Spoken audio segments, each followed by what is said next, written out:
Pernahkah kalian berpikir, mengapa kisah Nabi Ishak jarang sekali kita dengar dalam cerita anak-anak?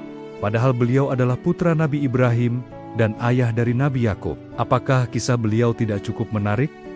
Mari kita cari tahu bersama. Banyak yang mengira kisah Nabi Ishak tidak semenarik nabi-nabi lain yang penuh dengan mukjizat spektakuler atau petualangan besar.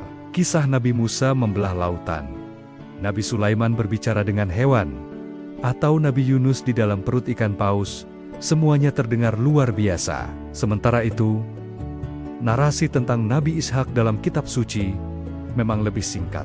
Al-Quran dan Alkitab lebih banyak menyoroti peristiwa kelahirannya yang ajaib. Saat Sarah, ibunya, sudah sangat tua, dan juga momen saat beliau hampir dikurbankan oleh ayahnya, Nabi Ibrahim. Namun, disinilah letak keistimewaannya. Kisah Nabi Ishak bukanlah tentang petualangan fisik, melainkan tentang keteladanan iman yang luar biasa. Bayangkan, sejak kecil beliau sudah menunjukkan kepasrahan dan ketaatan total kepada Tuhan. Ketika ayahnya memberitahu perintah untuk mengorbankannya, Nabi Ishak menerimanya dengan sabar dan ikhlas. Inilah puncak dari ketauhidan dan keyakinan yang tak tergoyahkan.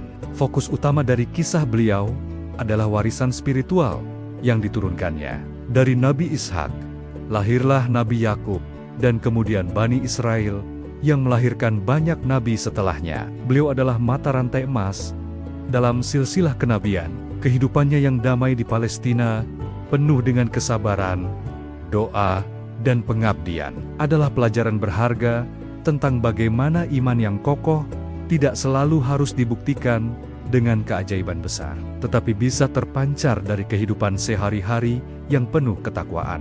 Jadi, kisah Nabi Ishak bukannya tidak menarik, hanya saja pesannya lebih dalam dan subtle. Kisahnya mengajarkan kita tentang kekuatan kesabaran, keikhlasan dalam menerima takdir, dan pentingnya menjaga warisan iman untuk generasi selanjutnya.